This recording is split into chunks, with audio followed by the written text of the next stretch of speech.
लेकिन हर पॉलिसी का सेकंड और थर्ड ऑर्डर इंपैक्ट भी होता है। इनका प्रभाव गहरा होता है, दूरगामी होता है, लेकिन ये सामने आने में समय लगता है।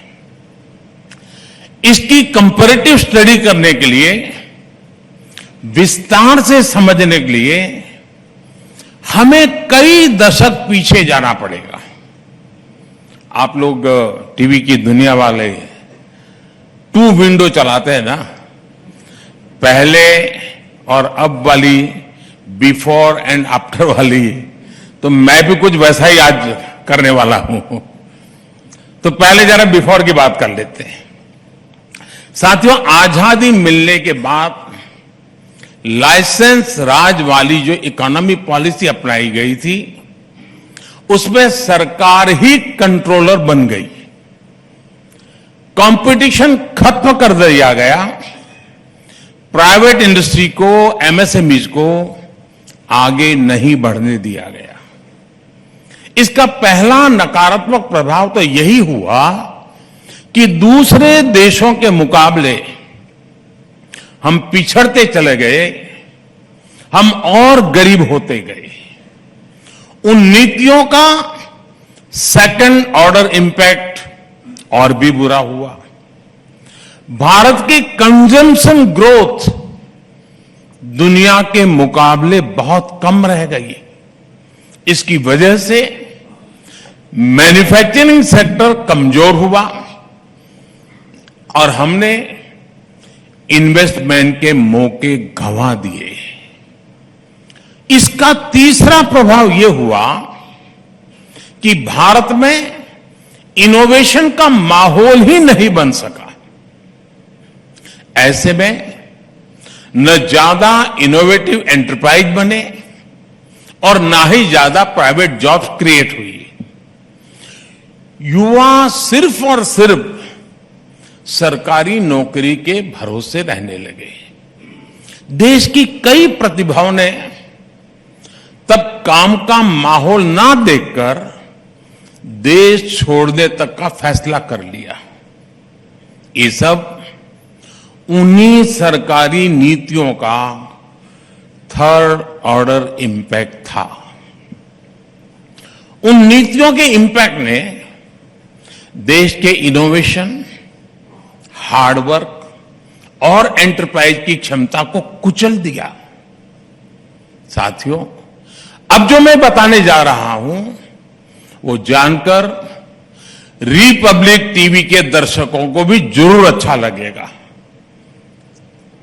2014 के बाद हमारी सरकार ने जो भी पॉलिसी बनाई उसमें न केवल इनिशियल बेनिफिट्स का ध्यान रखा गया, बल्कि सेकंड और थर्ड ऑर्डर इफेक्ट को भी प्राथमिकता दी गई। आपको याद होगा 2019 में इसी रिपब्लिक समिट में मैंने कहा था कि पीएम आवास योजना के तहत हमने 5 साल में 1.5 करोड़ परिवारों को घर दिया है। अब यह आंकड़ा बढ़कर 3.25 करोड़ से ज्यादा हो चुका है। इनमें से ज्यादातर घर, उसका मालिकाना हक हमारी माताओं बहनों के नाम पर है। और आप जानते हैं आज एक एक घर लाखों की कीमत का बनता है।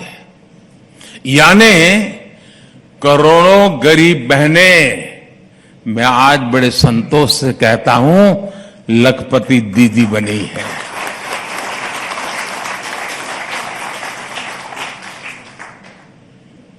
शायद इससे बड़ा कोई रक्षाबंधन नहीं हो सकता है। ये हुआ पहला इंपैक्ट।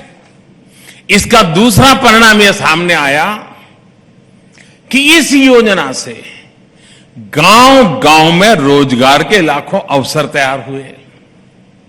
और आप जानते हैं कि जब किसी के पास अपना घर होता है, पक्का घर होता है, तो उसका आत्मविश्वास कितना बढ़ जाता है, उसकी रिस्क टेकिंग कैपेसिटी कितनी बढ़ जाती है, उसके सपने आसमान को छूने लग जाते हैं। पीएम आवास योजना ने देश के गरीब का आत्मविश्वास नई ऊंचाई पर पहुंचाया। साथियों, कुछ दिन पहले ही मुद्रा योजना के 8 वर्ष पूरे हुए हैं। ये योजना माइक्रो और स्मॉल एंटरप्रेन्योर्स को फाइनेंशियल सपोर्ट देने के लिए शुरू की गई थी।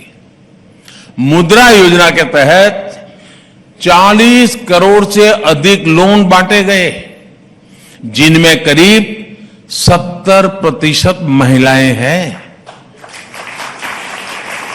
इस योजना का पहला प्रभाव तो स्वरोजगार में बढ़ोतरी के रूप में हमारे सामने है।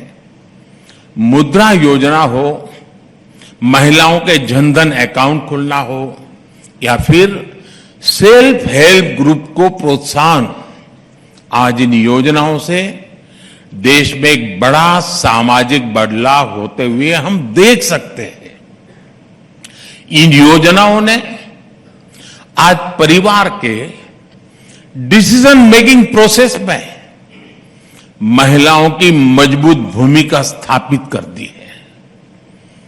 अब ज्यादा से ज्यादा महिलाएं जॉब क्रिएटर की भूमिका में आ रही है, देश की बढ़ती हुई अर्थव्यवस्था को मजबूती दे रही है।